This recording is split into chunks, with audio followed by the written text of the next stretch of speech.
Hola, muy buenas tardes. Tenemos esta tarde con nosotros a José Antonio Marina y vamos a tener un coloquio sobre su último libro que se titula La biografía de la inhumanidad. Y primero de todo, José Antonio, quería darte la bienvenida una vez más y me alegro muchísimo de estar aquí contigo. Robert, yo creo que ahora sí empieza la normalidad, que es que estamos aquí hablando en Avante, de manera que esto sí es un signo estupendo. Desde luego nosotros durante todas estas semanas, meses, pues estábamos deseando poder volver a estar aquí y sobre todo a mí me hace una ilusión muy especial estar contigo hablando de tu último libro, que lo que te quería preguntar para empezar pues inmediatamente es ¿por qué este libro? Bueno, porque al escribir Biografía de la Humanidad, lo que estudié fue cómo hemos ido progresando de alguna manera. Los humanos tenemos unos orígenes muy humildes, somos monos listos, y hemos hecho cosas muy notables. Hemos progresado absolutamente en todas las líneas de desarrollo que podamos medir.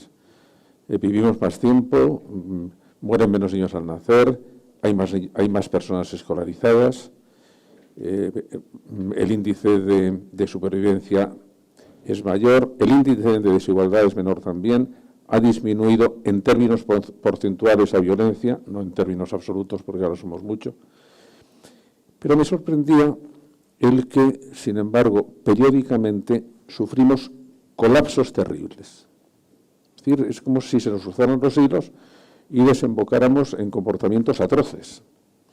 Me interesaba saber por qué, si somos tan inteligentes, hacemos tantas estupideces, y si somos tan inteligentes, hacemos tantas atrocidades, con la idea de que, a lo mejor, si descubríamos cuál es el mecanismo que nos lleva a esos colapsos, a lo mejor podíamos preverlos y evitarlos. Y yo creo que sí, y por eso, aunque es un libro donde trato de la inhumanidad del ser humano y donde cuento muchas historias tremendas, yo creo que al final el mensaje es optimista. Sí, conocemos cuáles son los mecanismos por los que de repente hacemos atrocidades y se pueden evitar. Ahora, que eso ya después se lleve a la práctica, eso ya no lo sé. Los que te hemos seguido mucho y te hemos leído mucho, este libro, que es un libro sobre lo que sale mal, aunque luego comentaremos que también hablas mucho en el libro de lo que ha salido bien y por qué, tiene como dos cosas interesantes. Desde hace varios libros has escrito apoyándote en la historia, antes habías escrito apoyándote en la filología, en la neurología, muchas cosas, en la economía, alguna cosa, en el derecho, y ahora llevas apoyándote en la historia tiempo. Escribiste el libro Biografía de la Humanidad, que es apoyado en la historia, y luego uno muy interesante que escribiste después, que es Historia visual de la inteligencia, porque al final tu sujeto, aunque es el ser humano, pero el objeto de tu estudio siempre es la inteligencia. Pues sí, es verdad que yo soy un converso tardío a la historia y entonces tengo el fervor de todos los conversos, de manera que ahora estoy absolutamente seguro de que el desinterés actual que hay por la historia en todos los planes de educación, pero además de todo el mundo, es una desdicha. ¿Y por qué me parece la historia? Bueno, yo he estado estudiando siempre el comportamiento humano, la inteligencia humana, y lo he hecho, pues como decías tú, pues basándome en la psicología, basándome en la neurología, basándome en la teoría del lenguaje, en la pedagogía. Pero he llegado a la conclusión que donde podemos comprender realmente cómo actúa el ser humano es cuando se le ve en la historia, porque la historia es la experiencia de la humanidad. Es decir, yo no puedo entender, por ejemplo, el poder si no veo cómo se han ido constituyendo las figuras del poder.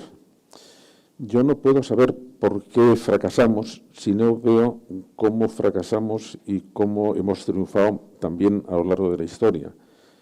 Yo no puedo entender el miedo si no veo las formas en que se han ido modulando las emociones.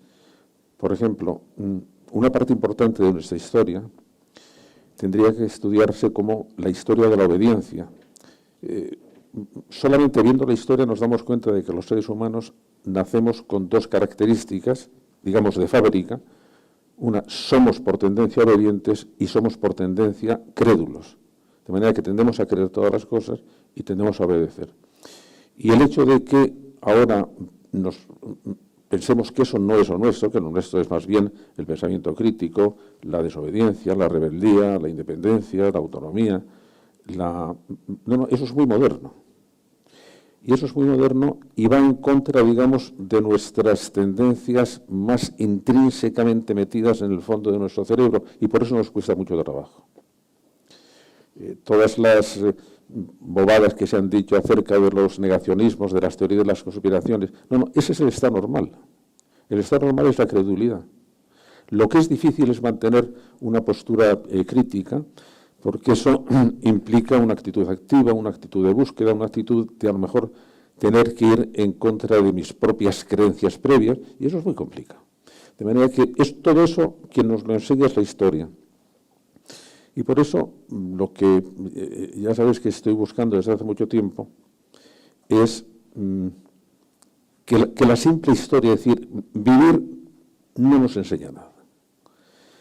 Si la experiencia así sin más nos enseñara, a todos los que tenemos 80 años seríamos sapientísimos y no lo somos. Entonces, ¿qué pasa? Que de la experiencia podemos aprender si queremos aprender de la experiencia. Que de la historia podemos aprender si queremos aprender de la historia. Y eso exige una metodología, eso exige un esfuerzo, eso exige unas preguntas especiales para hacer, porque es que si no nos damos cuenta de a dónde tenemos que mirar. Cuando apareció la pandemia, hubo una temporada que todos los periodistas llamaban, oiga, vamos a aprender algo de la pandemia. Ahora han vuelto a repetirme otra vez. Y yo, pues mira, no lo sé. Depende de si queremos aprender de la pandemia. Porque el hecho de vivir una pandemia nos puede hacer desconfiados, nos puede dar miedo, no estamos aprendiendo realmente nada más que por casualidad. Si queremos realmente aprender en el sentido de captar algún aspecto que nos permita mejorar, que nos permita tener mayores recursos para tomar decisiones, entonces tenemos que hacer un esfuerzo de decir, sí, quiero aprender de la pandemia. Había una cosa que decía Kissinger, que se estaba refiriendo, yo creo, a Nixon, que decía, bueno, yo he estado trabajando con 3 presidentes de Estados Unidos y he llegado a una conclusión. Los gobernantes no aprenden nada mientras están gobernando. Con lo que entran, salen. Y dice, bueno, y sin embargo dices, hombre, que con la experiencia que tienen, con lo que están viendo, con lo que están conociendo, deberían aprender. Y dicen, sí, pero hay que querer aprender. Y querer aprender es situarse ante lo que estás viviendo en una actitud diferente. Bueno, pues yo creo que ese es tu esfuerzo y para eso está este libro. Yo creo que otra de las cosas que es también una constante en lo que has ido escribiendo es la referencia al tratamiento forense. Te ha interesado siempre lo que ha salido mal, como la inteligencia es el sujeto del análisis y se supone que la inteligencia siempre tiene que producir cosas buenas, porque si no, no sería inteligente. Tú desde hace mucho tiempo, y tienes un libro que lo apunta directamente, la inteligencia fracasa.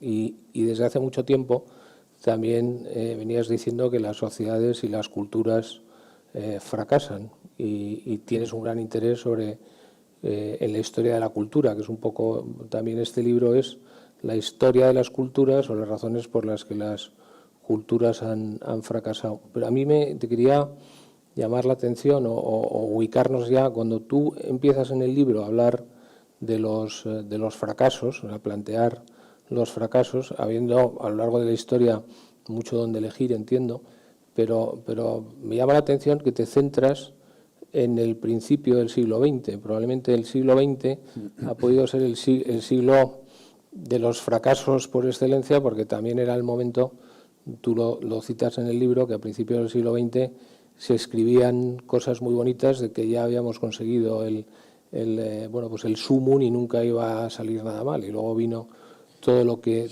vino después. Sí, en realidad, por lo que me he centrado en el siglo XX es por uno de los aspectos metodológicos que me interesan de esta nueva ciencia, que yo creo que trata de aprender de la historia. Yo la llamo ciencia de la evolución de las culturas.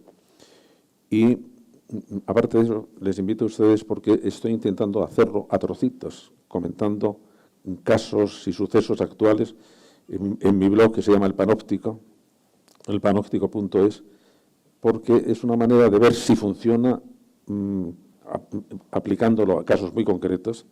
La semana pasada era, ¿qué ha pasado ha sido el segundo bicentenario de la muerte de Napoleón? ¿Qué está pasando con el recuerdo de Napoleón en Francia? ¿Por qué no lo han celebrado? ¿Por qué ahora de repente la gloria francesa hay que tomarla, los mismos franceses lo tienen que tomar con un cierto recelo? ¿Qué pasa con el poder? Bueno, pues es a ver si esta metodología funciona. Y una de sus características es que tiene que ser genealógica. Es decir, para comprender el presente tenemos que intentar saber cómo hemos llegado hasta aquí. Y entonces eso nos lo tiene que contestar la historia. De hecho, para entender qué hacen ustedes aquí con el tiempo tan estupendo que hace, pues tendría que ver su genealogía. Y lo mismo de nuestra asistente más jovencita que está aquí, pues también tenía que preguntarla qué es lo que le ha venido, qué es lo que le ha tratado, le ha hecho venir aquí, y espero que no te aburras mucho. ¿No? Bueno, entonces, claro, he empezado por el siglo XX, porque en el siglo XX, además, hay algunas figuras de la atrocidad que se dan con una perfección absoluta. Y claro, lo que dices tú, el comienzo del siglo XX era la Belle Époque, en que todo el mundo estaba convencido de que se había terminado la época de las guerras. ¿Por qué? Porque todas las naciones estaban interconectadas, sobre todo comercialmente, y a nadie le iba a interesar meterse en una guerra porque iban a perder todos. Bueno, en 1914 estalla la Primera Guerra Mundial. ¿Qué es lo que pasó? Bueno, pues una cosa que los economistas habéis tardado en daros cuenta, pero ahora, sin embargo, ya lo habéis comprendido, que el comportamiento de los seres humanos no es racional, que el comportamiento de los seres humanos es en gran parte irracional y que, por lo tanto, no se puede contar demasiado con su racionalidad, porque entonces no sucederían los disparates que suceden. El hecho, por ejemplo, lo que sucedió, por ejemplo, en el mes de agosto de 1914 es el disparate completo. El Kaiser de Alemania ha estado presionando para ir a la guerra. Bueno, pues moviliza todo su ejército, lo cual fuerza a que se movilice todo el ejército francés, todo el ejército inglés.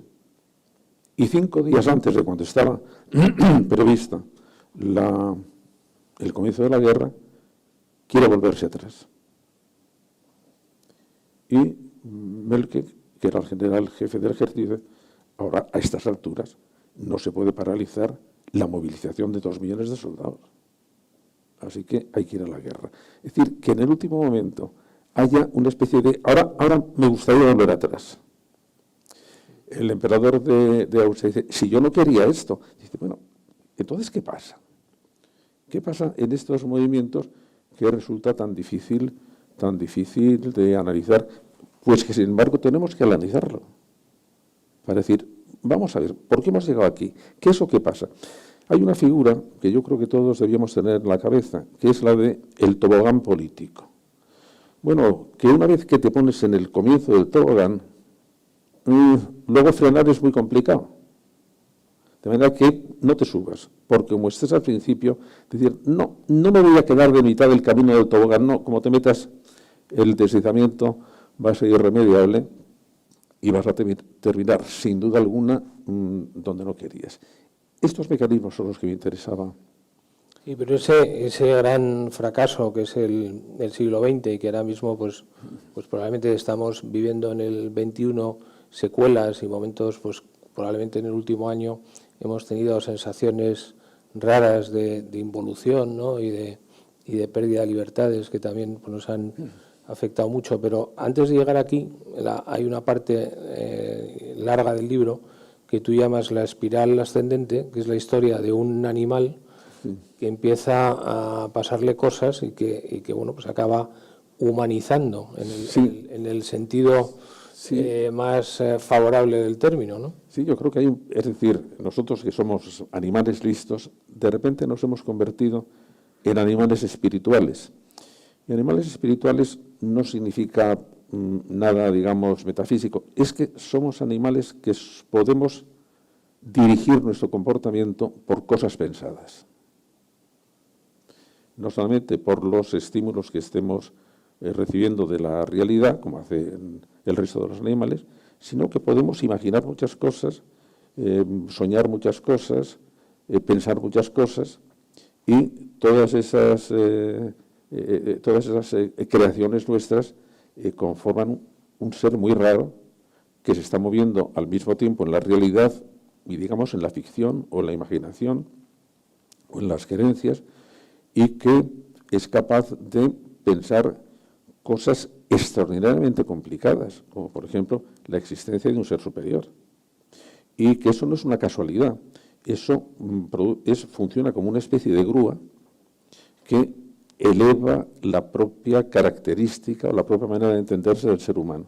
Entonces, todo este proceso de humanización, yo creo que tiene tres puntos, tres ejes grandes en que la marcha de la humanidad da la vuelta. Vamos a considerar que la humanidad empieza a funcionar como tal.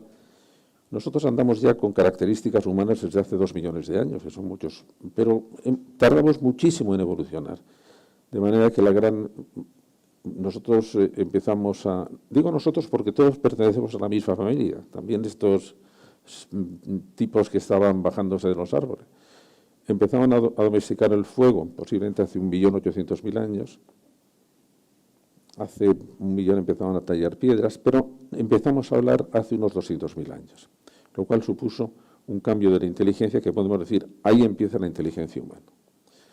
Porque el lenguaje es un modo simbólico de manejar toda la realidad. Por el hecho de estar aquí, vuelvo a repetir que hay 2 grandes sistemas simbólicos que ha inventado la inteligencia humana. Uno es el lenguaje y el otro es el dinero. Y que además tienen funciones muy parecidas. Los 2 pueden representar cualquier cosa. Los 2 no son nada, pero pueden representar cualquier cosa. Bueno, hace 200.000 años aparece el lenguaje. Y entonces ahí sí empiezan estos 3 puntos de ejes en que cambia nuestra evolución. El primero, que es hace unos 12.000, 14.000 años, que es cuando nuestros antepasados, que los pobres estaban por ahí nada más que en pequeños grupos y vivían de las frutas que comían de los árboles y de lo poco que podían cazar, pues de eso se alimentaban. Pero a los 14.000 años, hace unos 14.000 años, descubren una cosa fantástica, que si siembran unas cosas que se llaman semillas, aparecen plantas, y entonces se convierten en agricultores. Y cuando se convierten en agricultores pasa una cosa, es un cambio radical, porque al mismo tiempo empiezan los excedentes, es decir, se produce más de lo que se consume, empieza la propiedad, porque ya me quedo fijo en un sitio, empieza algo que tengo que defender, con lo cual empiezan los sistemas de seguridad y acabo viviendo en ciudades, porque las ciudades me protegen, aumentan mi capacidad de invención, de comercio, y al estar en las ciudades empiezan sistemas normativos y de poder muy fuertes. Ese es el primer gran salto que damos. El segundo gran salto es más misterioso, porque es que en un periodo relativamente corto, aunque sean 6 siglos, que va desde el 800 antes de nuestra era al 200 antes de nuestra era, aparecen todas las grandes religiones. Pero son religiones que siguen ahora actuando, que siguen ahora vivas, y que todas aparecieron allí. Aparecen los profetas de Israel, y los profetas de Israel tienen un invento, tienen una creación absolutamente fantástica, que es que con ellos Dios se hace bueno. Desde entonces solo era poderoso, ahora se hace bueno. Y al ser bueno, protege a los débiles, y al ser bueno, vigila el comportamiento, y al ser bueno se pone como ejemplo a imitar. Bueno, de los profetas de Israel, con siglos de distancia, derivan las dos grandes religiones actuales, que son el cristianismo. Jesús viene a seguir la ley y los profetas, y Mahoma, que se integra dentro de la tradición de los profetas, entre los cuales reconoce que estaba Jesús. Pero aparece también Buda, aparece Confucio, aparece Lao Tse, aparece Mahavira, y en Grecia aparece Pitágoras y aparece Sócrates, que dan una vuelta, y el mismo Platón, que dan una vuelta a la religiosidad, haciéndola, digamos, más reflexiva. Pero todo eso supone un absoluto cambio en la manera del ser humano de entenderse a sí mismo, se hace más reflexivo, está siempre comparándose con un mundo que considera más elevado, tiene una idea de perfección, tiene una idea de espiritualidad, y ese es el segundo gran giro. Pero durante estos dos grandes giros estaban basados en la obediencia, bien al poder religioso, bien al poder político. Y así estamos funcionando durante muchos años, hasta que llega, después de unos tanteos y después de un proceso acumulativo que empieza con el Renacimiento, que empieza con la aparición de la ciencia, con los grandes descubrimientos, aparece el movimiento de la rebeldía, el momento de la independencia, el momento de la individualidad, que es las grandes revoluciones políticas del 18. Y ahí aparece otro concepto del ser humano, en que el ser humano ya no era ni un súbdito de Dios, ni un súbdito del Rey absoluto, ahora tiene derechos propios. Y tienes derechos que puede ejercerlos respecto de los otros poderes. Y ahí aparece, digamos, la época en que estamos ahora. Tengo la duda de si estamos en el inicio de una nueva época que va a ser, que llamo la época Centauro, que es cuando los actuales modos de entendernos los seres humanos van a sufrir un cambio muy radical cuando se produzca una muy próxima, casi simbiosis, entre la inteligencia humana y los sistemas potentísimos de inteligencia artificial. Eso posiblemente va a producir un tipo nuevo, no sabemos cómo, pero todavía estamos, digamos, en el tercer gran giro.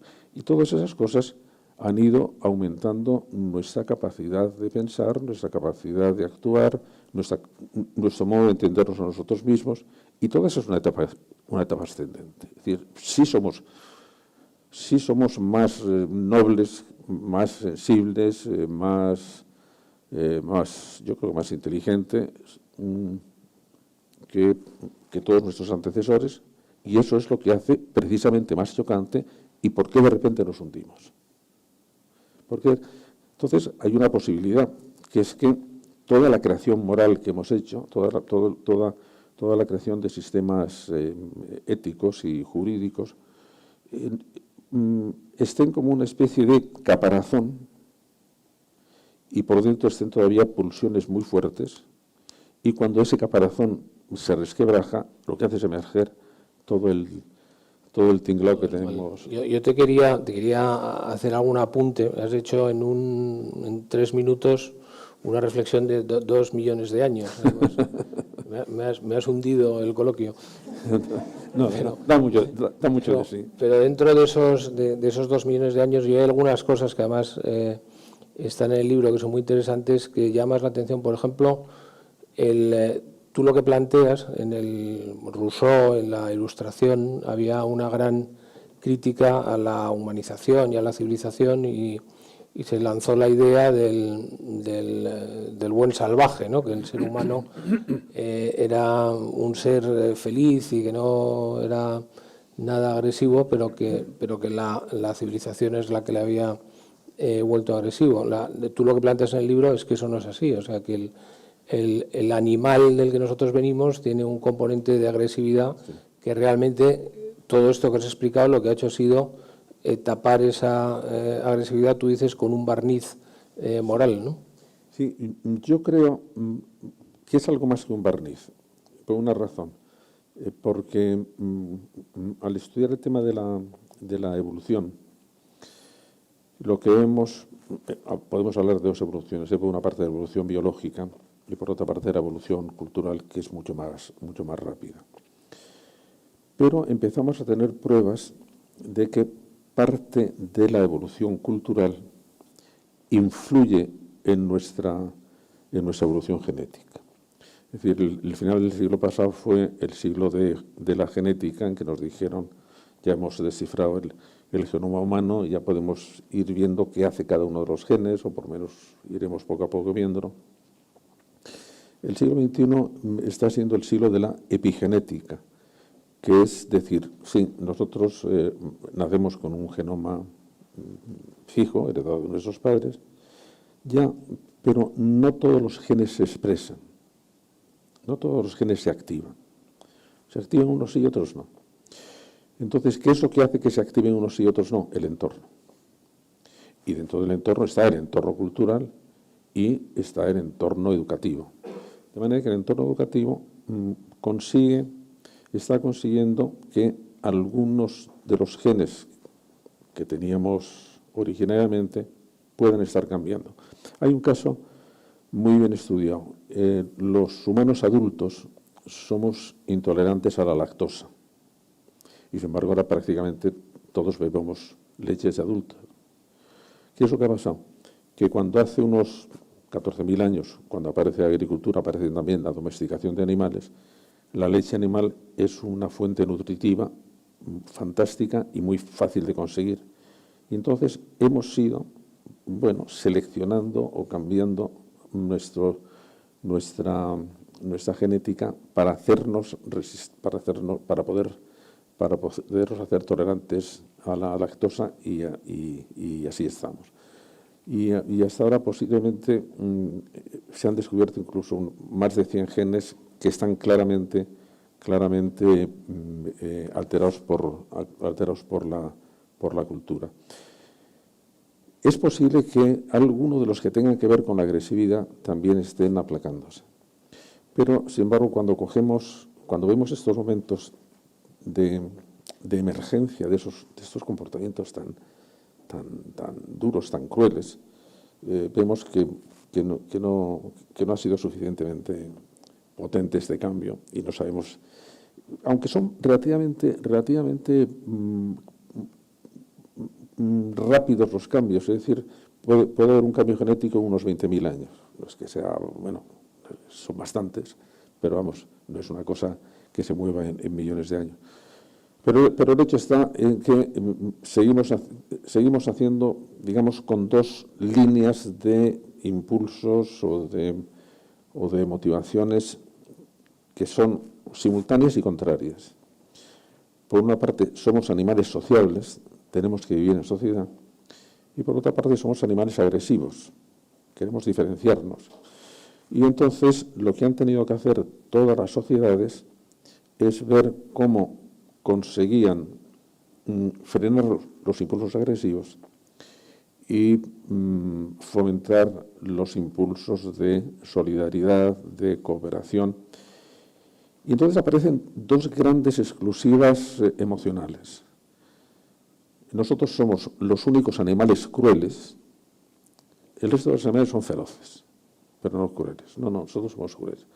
y nosotros somos los únicos animales compasivos.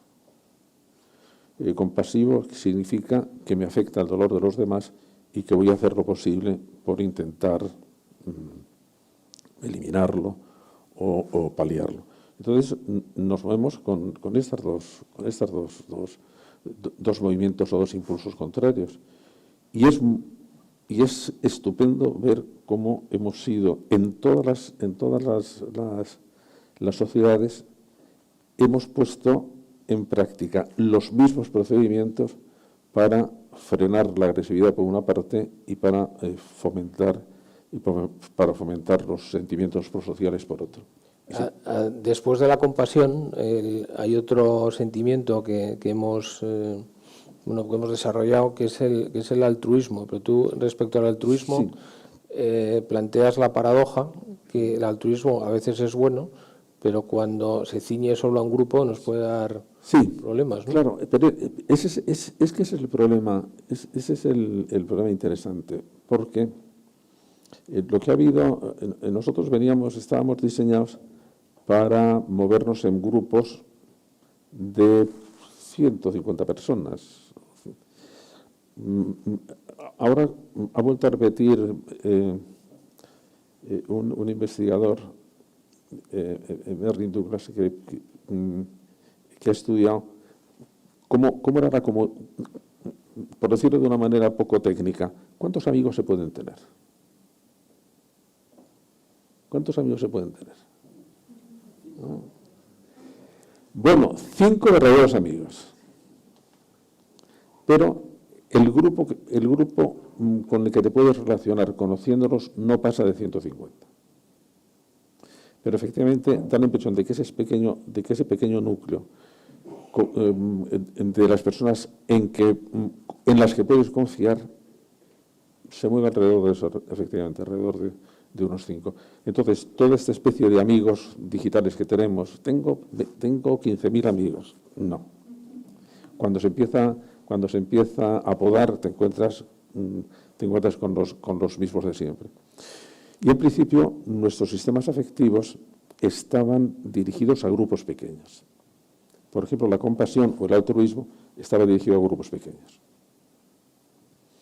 Y uno de los grandes reciclajes que tuvo que tener la afectividad humana, tengan ustedes en cuenta, y juraré que no lo he dicho, porque no es un ejemplo así como muy fino, que nuestro cerebro es como si fuera una cebolla. Entonces, en el centro de la cebolla están las estructuras cerebrales más antiguas, que son las que tienen que ver con la memoria y que tienen que ver con las emociones. Esas son muy antiguas y ahí están en el fondo. Y en cambio, la parte más moderna, que es la corteza, esa aprende con muchísima rapidez. Mientras que la parte más, el núcleo del cerebro, las partes más antiguas, el palecerebro, que es el emocional, tarda mucho en cambiar. Por eso decimos, con una cierta exageración, que nosotros estamos viviendo con una emocionalidad del Pleistoceno y con una inteligencia del siglo XX. Y que muchas veces esa especie de disfunción pues nos mete en problemas.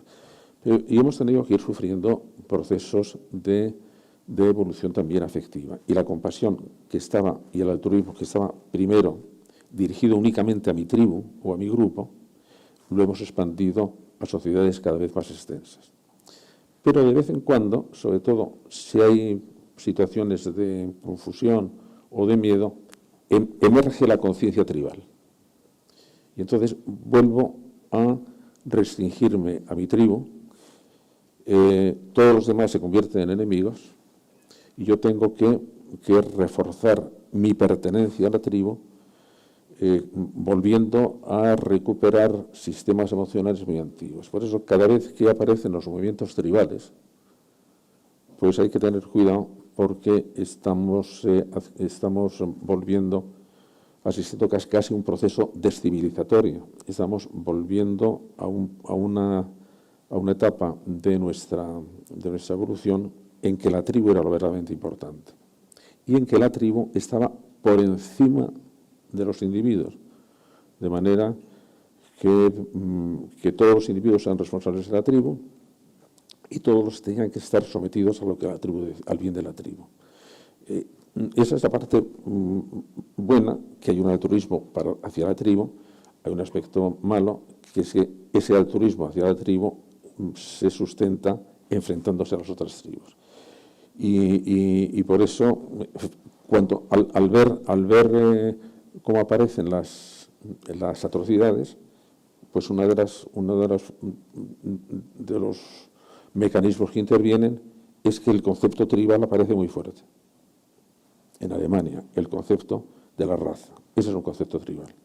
Entonces, el concepto de la raza hace que todos los demás, fundamentalmente los judíos, sean enemigos y haya que... En el libro enuncias también la necesidad de una historia de la obediencia, porque se ha escrito mucho sobre el poder, pero poco o menos sobre la obediencia, y la obediencia puede llevar a pues esos procesos degenerativos de la moral, donde al final el poner por delante un bien que has imaginado superior puede acabar con la compasión, con la moral y con todo, ¿no? Sí, es que hay una de las cosas que me ha parecido ver con claridad, es cómo se repite lo que podríamos llamar la ley del doble efecto, que es que una misma institución, un mismo invento, un mismo hecho, puede tener efectos buenos y efectos malos.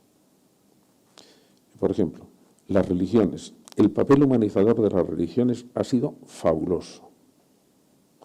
Pero cuando las religiones se alían con el poder, su comportamiento puede ser nefasto. Dice, bueno, entonces, ¿son buenas o malas? Pues no, depende. Depende, es como la energía atómica. Si te cura un cáncer es estupenda y si te explota encima, pues es mala.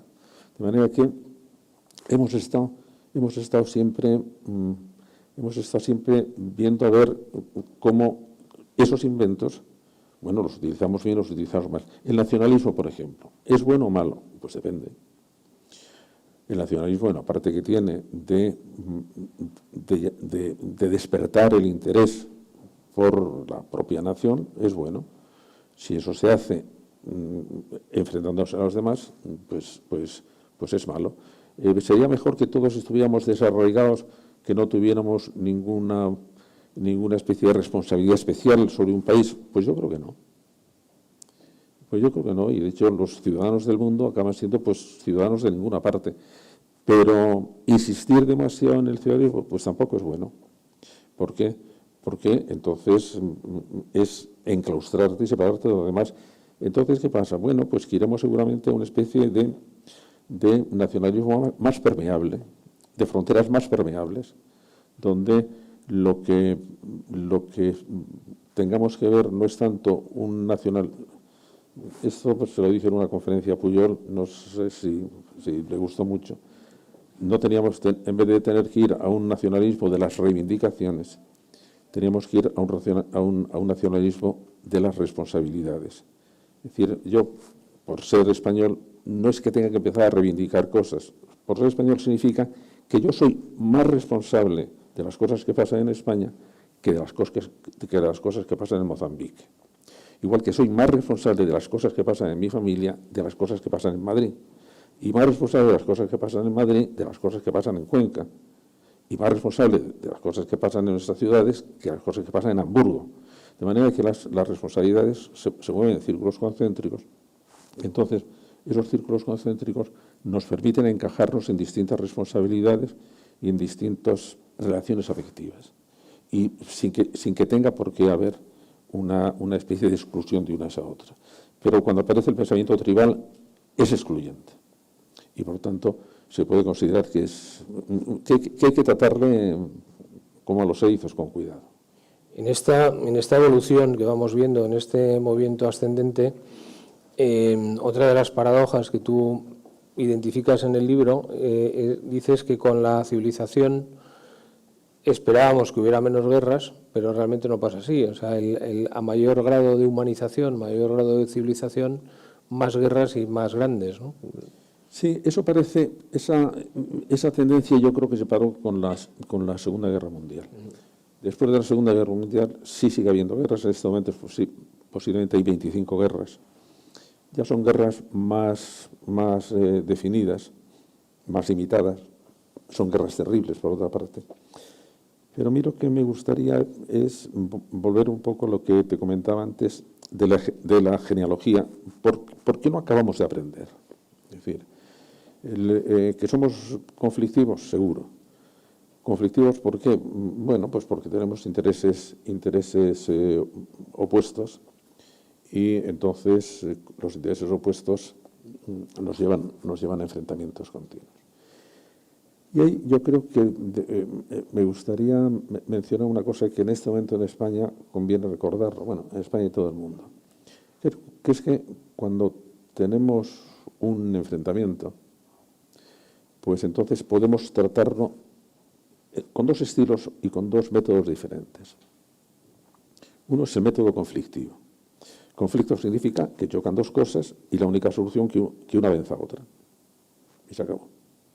Una venza a otro y así se termina. En cambio, cuando se plantean en términos de problema, eso ya es distinto, porque si nosotros tenemos un problema, no significa que yo tenga que acabar contigo para resolverlo. No, es que tenemos que resolver el problema. Y entonces, esa ya es otra cosa. ¿Por qué? Porque entonces se trata de solucionar el problema.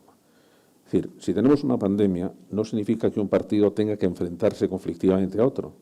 Es que se tienen que reunir y decir, mira, tenemos un problema. ¿Qué? Una enfermedad. ¿Cómo la resolvemos? Tenemos pretensiones territoriales distintas, ¿de acuerdo? Ese es un problema. ¿Cómo lo resolvemos? El conflicto se acaba en la derrota de uno, y eso hace que nunca se acaben. ¿Por qué? Porque el derrotado acabará por levantar la cabeza. Si no le aniquilas, acabará por levantar la cabeza y volverá otra vez a plantearse. De manera que lo que necesitamos son políticos que tengan el talento suficiente para transformar conflictos en problemas. Y eso hace falta mucho talento. Pero si no se hace eso, estamos realmente condenados al enfrentamiento perfecto. Y respecto a la aniquilación total, hay una frase que pones en el libro que es tremenda. Voy a ir ahora a la espiral descendente, que decían en Ruanda, no me parece que eran los Hutus o los Tutsis, no sé quiénes eran, decían que esta vez no os olvidéis de los niños, o sea, hay que matar a todos, pero también a los niños, que la otra vez nos dejamos a los niños y fíjate lo que pasó. En ese movimiento, o sea, yo creo que tú lo que planteas, el ser humano, ese animal que se ha ido evolucionando y que ha tenido tanto éxito evolutivo, construye tres barreras alrededor del mal o para prevenirse de la barbarie, que son los sentimientos humanitarios, esa compasión, interioriza las normas morales y luego crea instituciones y reconoce derechos. De alguna manera es como si todos somos seres humanos, o sea, ya no hay una distinción de quién es ser humano y quién no. Todos tenemos un comportamiento moral y luego tenemos unas instituciones que al que se sale de esto lo defiende. Pero eso se pervierte, y tú dedicas unos cuantos capítulos en el libro a hablar de la crueldad y de por qué esto, que en teoría debería defendernos, y es lo que hemos construido alrededor nuestro, fracasa. Sí, pero yo creo que a mí eso sí me importaría explicárselo, porque es el mecanismo de la atrocidad y, por lo tanto, es la vacuna contra la atrocidad. De manera que, como esos son los mecanismos, si los conocemos podemos desactivarlos. Comparando todas las culturas que yo he podido comparar, se comprueba que en todas ellas, para evitar la agresividad es como si fuera un torrente caudaloso que cuando se desploma no hay quien lo pare. Bueno, de manera que hay que intentar detenerlo de alguna manera. Y que todas las culturas han hecho, como decía Santiago, han construido tres tipos de presas. La primera presa es la presa afectiva, que es fomentar los buenos sentimientos, que son los sentimientos de compasión, los sentimientos de altruismo, de generosidad, de respeto a los demás. Y es una presa francamente fuerte. pero el corazón es intermitente y además las emociones se pueden cambiar con bastante facilidad. De manera que algunas veces esa presa se resquebraja o esa presa puede realmente derrumbarse. Bueno, pero hay otra segunda presa.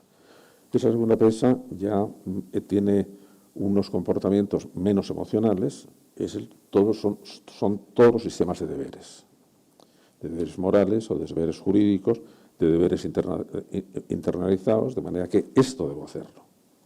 Esto debo hacerlo porque forma parte de mi concepción del mundo, de los valores, el juego de derechos y de deberes. Bueno, y esto es muy fuerte.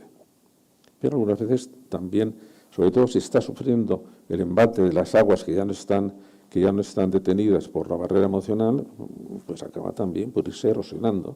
La erosión moral es una erosión que puede ser lenta, pero que puede ser muy continua y que acaba desplomando la presa. Bueno, todavía hay una tercera. La tercera son ya sistemas institucionales, que son sistemas institucionales muy fuertes, que son desde el Estado, en primer lugar, los sistemas judiciales en segundo lugar, los sistemas policíacos, los sistemas de mantenimiento del orden. Bueno, no, esa es la gran barrera. Pero algunas veces también se derrumba y entonces la agresividad llega al horror. Y ya el horror sin absolutamente ningún tipo de barrera. No, porque ya se han perdido.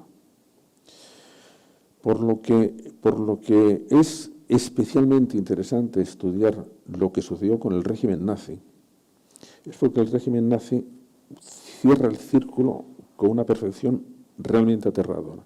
Porque además ahí va en sentido contrario. Son las mismas instituciones las que se encargan primero de demoler la barrera emocional, es decir, era un adiestramiento sistemático en la falta de compasión respecto de los judíos. Y se adoctrinaba en la falta de compasión, se adoctrinaba en la dureza, hay que ser implacable. Y por lo tanto, esa barrera ya había desaparecido, pero inducida desde el Estado.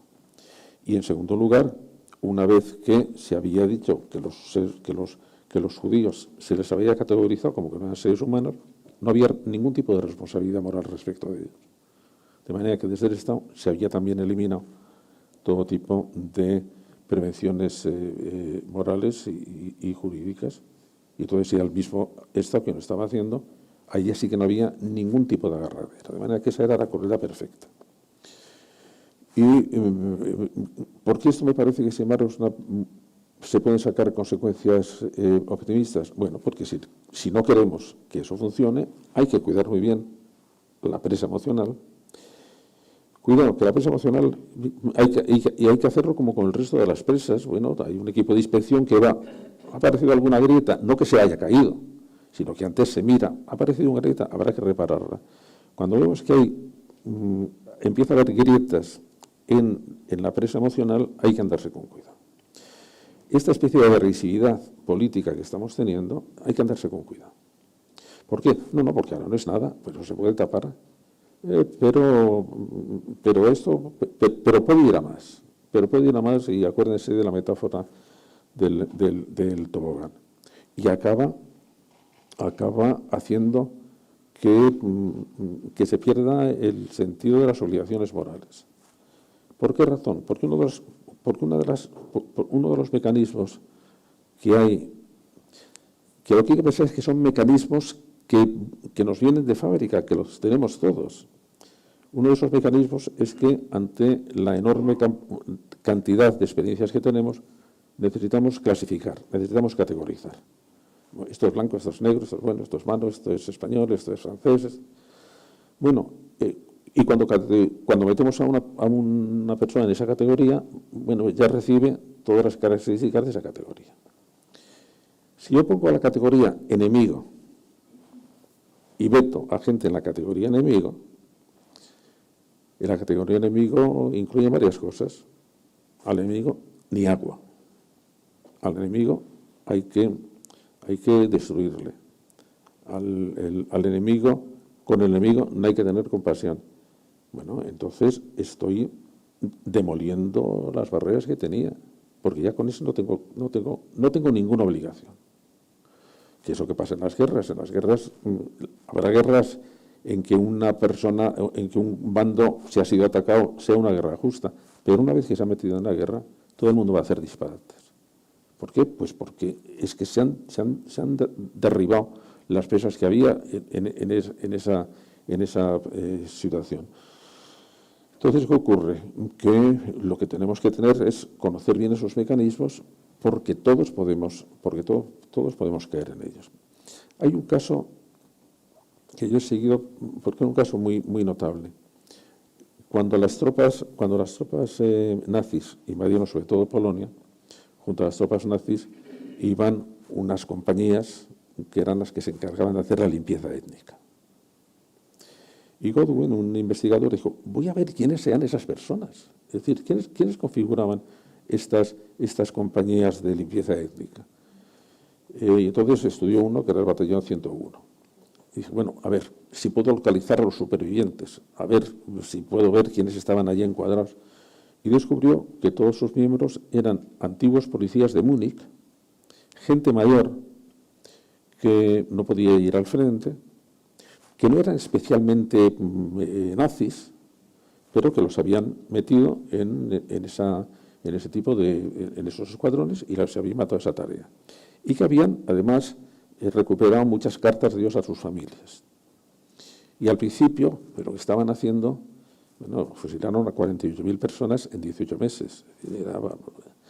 Al principio, bueno, pues se sentían incómodos, sentían repulsión por aquello, pero poco a poco se fueron habituando. Y al final habían estado en una especie de profesionalidad. Lo estamos haciendo muy bien. Bueno, pero ¿qué les pasa? No había tantos psicópatas en Alemania como para matar 5 millones de judíos. No había tantos psicópatas, eran gente normales. Pero gente normales que cuando entran en el tobogán, pues al final hacen cosas que después cuando se puta, es que no sé muy bien por lo que lo hice. No sé muy bien por qué lo hice. Todo estaba presionando a que lo hiciera. Se habían habituado a aquello, el grupo les apoyaba, y lo que decías tú antes, Santiago, se les había dicho que estaban colaborando a una gran misión. Y que para esa gran misión pues había que sacrificar lo que fuera. Es un poco como los yihadistas ahora, ¿no? Están colaborando para una gran misión. Pero cuando se ha categorizado a una persona como enemigo, entonces empiezan a pasar cosas muy raras. Yo recuerdo una vez que detuvieron a uno de los asesinos de ETA y él se defendió diciendo, que conste que yo no he matado a una persona, yo he matado a un empresario. Bueno, efectivamente se había metido al empresario dentro de una categoría y ya no era una persona humana. Bueno, eso es lo mismo que es que no es una persona, es que es un judío. Y bueno, cuidado que con estas categorizaciones podemos dejarnos llevar con mucha facilidad. Este es de los nuestros o este no es de los nuestros. Y ahora una de las, yo creo que tú marcas 3 etapas, lo explicas como descenso a los infiernos. Quizá la primera etapa de descenso a los infiernos es el deshumanizar al enemigo, o sea, como no es persona, también en la historia de la humanidad pues ha habido la consideración de quién era persona, pues ha pasado de pocas a todas, ¿no? Pero siempre que ha habido que volver a tener un enemigo, ese enemigo, pues como explicas ahora, es un empresario o es un judío, o es algo que no es otra categoría distinta. En la segunda etapa del descenso a los infiernos que planteas el colapso moral. O sea, el siguiente momento del drama es ya la instrumentalización del mal. Hay una frase que me ha llamado mucho la atención que me gustaría que explicaras porque creo que convivimos con ella más de lo que nos creemos, que dice que una piedad abstracta, o sea, un sentimiento que puede ser de defensa de algo pero abstracto, puede suscitar una crueldad concreta. Sí, vamos a ver varios casos. La Inquisición. ¿Eran malas personas los inquisidores? Seguro que no. creían que estaban haciendo lo mejor. Un caso especialmente llamativo. 1779, la Declaración de los Derechos Humanos. Bueno, en la Declaración de los Derechos Humanos hay un reconocimiento de la igualdad de todos los seres humanos, de los derechos, de la justicia. 3 años después, los mismos que en aquel momento estaban dirigiendo la revolución, Robespierre y Saint-Just, dicen: por amor a la humanidad debemos ser inhumanos. Es decir, para poder implantar la justicia debemos tener el valor de ser injustos. Pero pasa el sistema comunista y aparece lo mismo. Debemos ser capaces de eliminar a los que sean para conseguir la utopía socialista. Y vas a Mao Zedong y con la revolución cultural se carga 50 millones de personas. ¿Para qué? Para conseguir que la utopía, que el mundo sea perfecto. De manera que entonces hay una especie de, por humanidad abstracta, de que la humanidad sea perfecta, me meto en crueldades concretas, que es que destrozo este. Y eso es una especie de espejismo de las grandes visiones, con las cuales pues hay que tener cuidado, porque puede llevar a esa especie de evaluación de los seres humanos. Hay que tener en cuenta que cada vez, eso es por ejemplo lo que yo critico en expresiones que oímos con mucha facilidad, que es: la nación ha dicho esto, el pueblo ha dicho esto. No. Ni la nación ha dicho nada, ni el pueblo con mayúsculas ha dicho nada. Han sido los habitantes, los ciudadanos de esa nación, algunos han dicho esto, y una parte de la población ha dicho esto. De manera que en el momento que estamos dejándonos llevar por nociones abstractas, como es la noción de patria, la idea de nación, la idea de pueblo con mayúscula, la idea de raza, la idea de iglesia, cuidado, que eso son cosas abstractas. Vamos a bajar a los concretos. Las personas religiosas, las personas de esta nacionalidad, los habitantes de esta, esos son personas concretas y por lo tanto no puedes decir que esas entidades abstractas tienen derechos especiales, porque si reconocemos que entidades abstractas tienen derechos especiales, ¿contra quién los van a ejercer? Contra los seres concretos. Y ese es un mecanismo que lo repetimos con mucha facilidad. Por eso, cada vez que alguien diga que habla en nombre de la nación con mayúscula o en nombre del pueblo con mayúscula, digan: eres un timador. Punto. Ya está. Y sobre todo cuidado. Hay una cosa que me parece tan evidente, pero tampoco visto, tampoco contado, que tú planteas, que son las vacaciones morales.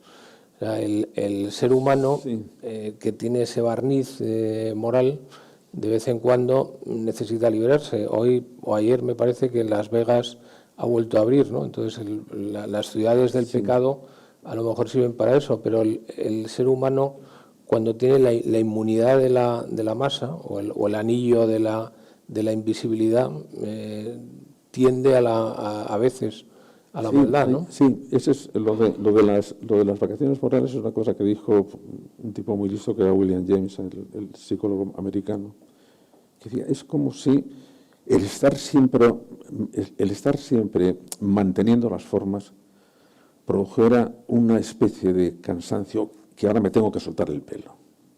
Es decir, necesito durante un poco de tiempo. Eso hasta tal punto era la Iglesia Católica, que ha sido muy inteligente y que ha comprendido las emociones humanas, pero vamos, con una profundidad. Los tratados de las virtudes y de los vicios de la teología moral medieval son fantásticos. Sabiendo esto, inventó el carnaval. Y durante el carnaval, bueno, la gente se podía desmelenar. ¿Por qué? Porque después venía la Cuaresma. Y decir: bueno, muy bien, ya te has soltado. Bueno, vamos, lo que eran los carnavales religiosamente permitidos en la Edad Media, es que eran muy curiosos. Por ejemplo, había una ceremonia que se hacía en las catedrales, que era la misa del burro, en que se caracterizaba porque el oficiante, en vez de decir amén, repugnaba 3 veces. Dice, bueno, ¿y esto de qué iba? No, es que era una cosa de decir, estamos transgrediendo. Es decir, lo que era él es una especie de deseo de la transgresión.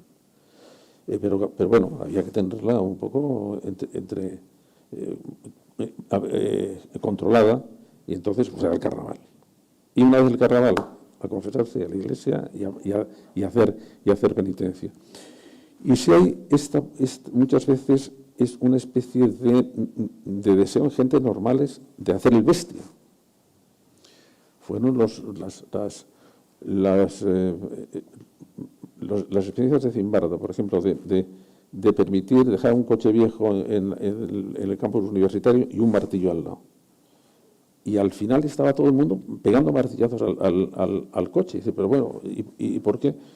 Un caso, cuando era alcalde de Barcelona, Jordi Hereu, un día me convocó que si quería ir a una reunión que quería hacer con una serie de expertos, a ver si se atacaba el problema del vandalismo.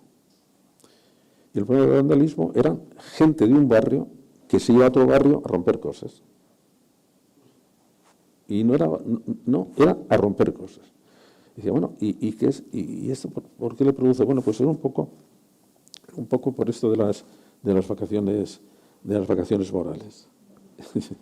En la tercera etapa del descenso a los infiernos, que ya es el hundimiento, donde tú planteas ya el hundimiento total, probablemente yo entiendo que es cuando ya el mal se institucionaliza, ¿no? Que es el totalitarismo, de donde ya es muy difícil salir porque ya hemos perdido la moral, el derecho, las instituciones no solamente no nos protegen, sino instauran un sistema. Sí, de hecho el totalitarismo cierra el círculo, y por eso en el caso de los nazis era un sistema totalitario. Que el sistema totalitario, una de las cosas que tiene, eso lo dijo con más claridad Mussolini, que fue el ideólogo más fuerte que tuvo el totalitarismo, que es el Estado lo es todo, el individuo no es nada. De manera que, bueno, por lo tanto, pero fíjate, cuando se organizan estas cosas, no es que se produzca una anarquía, se produce una especie de hipermoral. Porque claro, la gente nazi de las Jugendbewegung, por ejemplo, las juventudes nazis, eran de una moralidad, pero equivocada. Estaban dispuestos a morir, a sacrificarse, a hacer lo que fuera por la raza, por el Reich, por Hitler. No eran unos hedonistas que fueran, nos vamos a pasar la gran vida, llevaban una vida durísima, estaban en un entrenamiento perpetuo. ¿Por qué? Porque tenían que salvar a la humanidad. Y claro, esto es lo que te produce, esto es lo que tienes que conocer cómo funciona. Es decir, que es que muchas veces hay una hipermoralidad de hay que sacrificarlo todo hacia la misión, y como la misión está equivocada, y sobre todo el todo es el problema. El todo es el problema, porque cuando se dice todo hay que andarse con mucho cuidado, porque a lo mejor no es tan todo. Quizá ahora estamos en una época que convivimos en el mundo con totalitarismos y dictaduras absolutamente férreas, lo que pasa es que tienen otra cara y a lo mejor no nos preocupan tanto, pero por ejemplo en el siglo XX tú explicas en el libro que por ejemplo en Rusia se autoprodujo una hambruna, en un desabastecimiento en Ucrania que acabó con varios millones de ucranianos para hacer un poco de limpia. Sí, ¿no? Ya sabes que en el siglo XX me he centrado en 4 atrocidades. Una fueron las 2 guerras mundiales, otras fueron las hambrunas políticamente dirigidas, fundamentalmente 2, la de Rusia en Ucrania y la de China con Mao Zedong, que fue todavía peor. Después los genocidios, que empezaron muy pronto con el genocidio armenio y terminaron con el de los bosnios y con uno que hay ahora a medio hacer en China, y con uno que me llamó la atención por lo especialmente turbio que es las violaciones sistemáticas y masivas como elemento de guerra. Porque eso ya es una complejidad y una maldad especial. Y así funciona. Pero fíjate ahora que sí es verdad que tenemos regímenes totalitarios muy localizados. Y que por lo tanto, bueno, pues algunas monarquías árabes, por ejemplo. Pero yo creo que en este momento el movimiento ideológico que desde Occidente debíamos estudiar con más cuidado es lo que está pasando en China. ¿Por qué razón? Porque China, que es una enorme potencia económica, no, el asunto está que quiere ser una enorme potencia ideológica. Y Xi Jinping, el presidente, yo creo que es una persona muy inteligente y que se ha dado cuenta de, bueno, lo ha explicado muy claramente por dónde quiere que vaya China. Ellos siguen llamándose que es Partido Comunista, pero sin embargo, desde hace dos congresos, Xi Jinping lo que ha dicho es que no, nosotros lo que somos fundamentalmente es confucianos. Y Confucio es la única ideología que en este momento puede dar la paz a la humanidad. De manera que en este momento sobre lo que está China trabajando es sobre la idea de que Occidente ha fracasado. Sí, pero es una paz por el sometimiento al orden, ¿no? Ya, pero fíjate, sí, es una paz por el sometimiento, pero fíjate que lo que están haciendo es introducir es una dictadura. Es una dictadura muy rara, porque es una dictadura, ellos se llaman que son un socialismo de mercado. Y tiene ideólogos muy buenos haciéndolo. Pero lo que es más interesante es que lo que están introduciendo es un sistema de crédito social. El sistema de crédito social es parte de una idea de decir, hombre, conviene que la gente se porte bien. Y conviene que la gente se porte bien sin que tenga que tener un policía al lado. Si tiene que tener el policía, va a tener el policía. Pero conviene que no tenga el policía. Y entonces, ¿qué hay que hacer? Bueno, vamos a establecer un sistema de premios y sanciones, que es que a quien se comporta bien se tiene una cartera de crédito con puntos positivos. Y esos puntos positivos son los que van a funcionarle si va a pedir una beca, si va a pedir una ayuda para una casa, si va a pedir pasaporte para el extranjero, si va a pedir... Entonces se le pide, usted tiene una puntuación estupenda, usted es un ciudadano estupendo, a usted se lo damos. En cambio, a los que, por ejemplo, tienen deudas, no pagan, tienen multas de tráfico, cosas así, no delitos grandes, cuando van a pedir, no, mire usted, es que usted no es un buen ciudadano, usted no se lo podemos dar. Así que usted quiere tenerlo, sea un buen ciudadano. Y claro, esto es un asunto muy complicado de evaluar, porque no estoy seguro de si en este momento aquí dijéramos, ¿imponemos una cosa así? ¿O no la imponemos? Lo pensaríamos. El único problema es que eso tiene una contrapartida, que es un control absoluto de todo lo que haces. Y es renunciar a la libertad. Claro, lo que supone eso es que todos los datos de todas las personas, esos que ahora tiene Facebook, los tiene el Estado.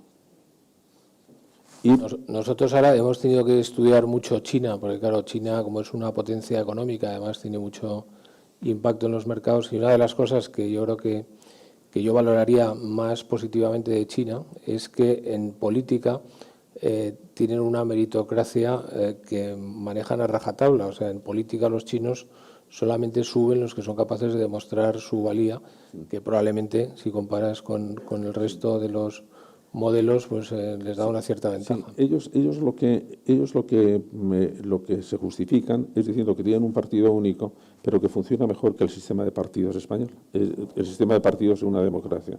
Porque un sistema de partidos de una democracia, lo que hay es conflictos entre ellos a ver si se destruyen. Y siendo un partido único, lo que hay es competitividad dentro del partido. De manera que lo que se trata es que dentro del partido sean los mejores. Y por lo tanto, lo que dicen es, al final los resultados son mejores. Pero a mí me preocupa eso, porque, claro, nosotros tenemos una defensa, que dice, sí, pero ese régimen, los fines a lo mejor los consiguen, pero se pierde la libertad. Pero el problema está que la libertad, por más que lo diga Ayuso, es un valor en decadencia en Occidente. Por eso hay el auge de las democracias no liberales, diciendo, no, a lo mejor el autoritarismo es bueno. A lo mejor el autoritarismo es bueno. Y el argumento que dan los chinos es, bueno, es que ¿y por qué en Occidente han dado tanta importancia a la libertad? Bueno, a nosotros nos parece que hay cosas más importantes que la libertad. Y ellos ponen el término confuciano, la armonía. La armonía entre los ciudadanos es más importante que la libertad. A lo mejor estamos volviendo a la ciudad-estado griega, ¿no? Muy bueno, Atenas contra Esparta. pero precisamente, como estoy absolutamente seguro que en el plazo de muy pocos años vamos a tener esa ofensiva, que va a ser una ofensiva realmente muy amable. Muy amable, porque lo que están diciendo es, mire usted, si es que nosotros lo que queremos... China no ha sido nunca una potencia invasora. China hubo un momento en el siglo XV que fue un emperador que dijo, vamos a salir fuera de China, organizó una expedición naval gigantesca, dio la vuelta a África, volvió y dijo, lo único interesante que hemos encontrado fuera de China es una jirafa. Y entonces el emperador mandó destruir las naves y ya no hubo más viajes fuera de China, porque lo que había era una... Sí, cuando Deng Xiaoping sube al poder, dice, eso fue una equivocación de China. Eso fue una equivocación de China. No debimos encerrarnos, debimos abrirnos, y eso fue lo que se abrió al mundo occidental y al mundo del sistema de mercado. Y en los años 80, el florecimiento intelectual también de China copió en esos momentos de Europa, fue muy potente. Terminó en el año 89 con Tiananmen, que entonces pensaban que habían ido demasiado lejos y se volvieron atrás. Pero yo creo que sí conviene darse cuenta de que tienen aspectos muy atractivos y que nosotros estamos empezando a no... Vamos a dar mucha importancia a que nos controlen si estamos dando datos continuamente a las grandes empresas informáticas sin preocuparnos. ¿Qué más da? ¿Me dan algo gratis? Sí. ¿Me facilitan las cosas? Sí. Anda, que hagan lo que quieran con mis datos. Y eso es una cosa en que estamos cayendo.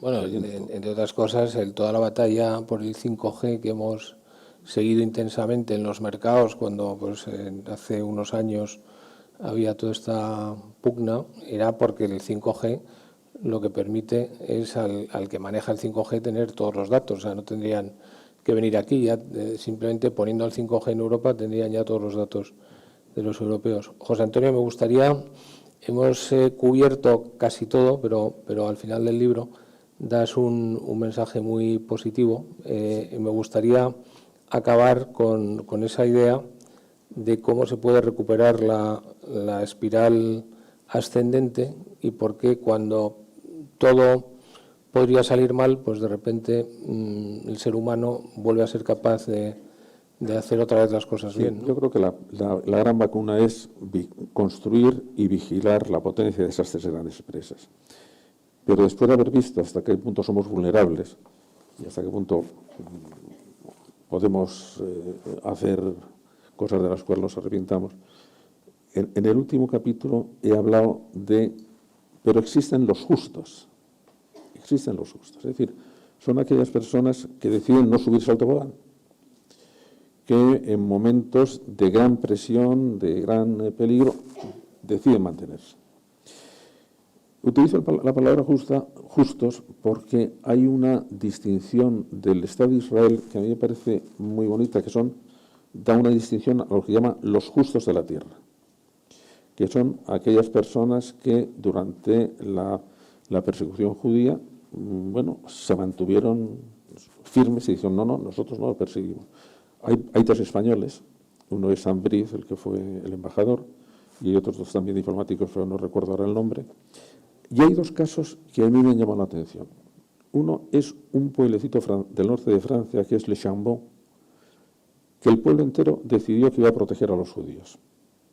Y el pueblo entero los protegió, los escondió, les ayudó a pasar a Suiza. Bueno, y fue un caso realmente llamativo porque todo el mundo colaboró. Y otro, Dinamarca.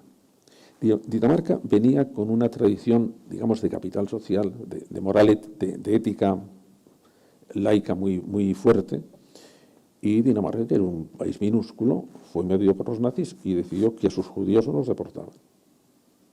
Y hubo un movimiento de toda Dinamarca, las iglesias, las distintas iglesias, las universidades, los empresarios, los trabajadores, los sindicatos, no, a los judíos eso no se los llevan.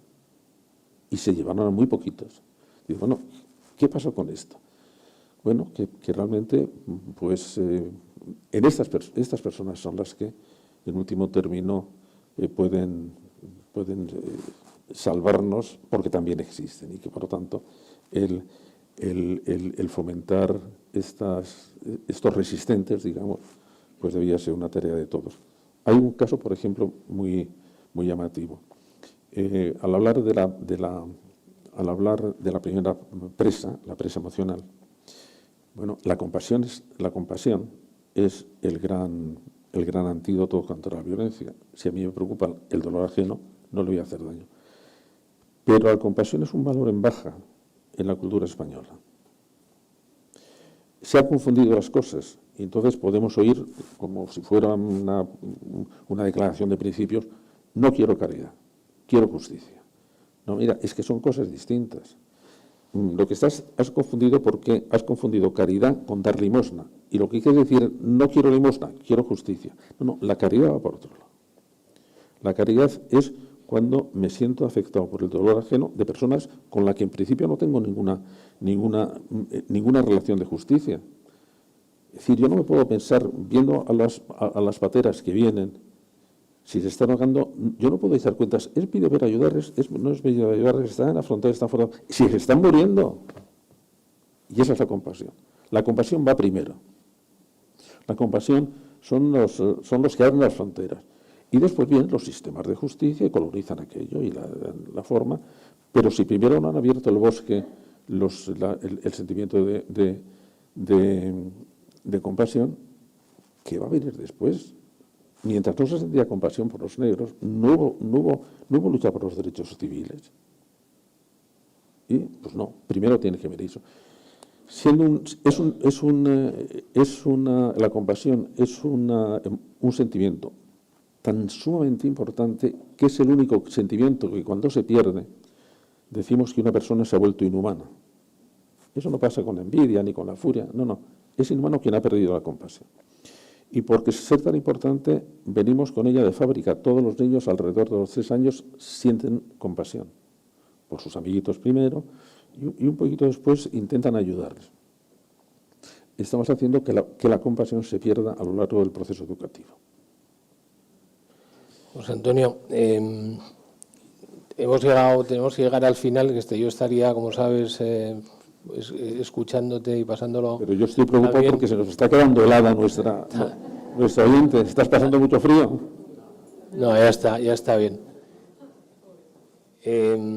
Bueno, muchísimas gracias por haber venido, por estar aquí. Y yo creo que este libro tan interesante hay que contar con él. Tú tienes un lema que es entender para comprender y comprender para tomar buenas decisiones. Y yo creo que este rato que hemos estado contigo y que nos has estado explicando todas estas cosas, pues nos va a ayudar, espero, a ser un poco mejores. Quería despedirte con un fuerte aplauso.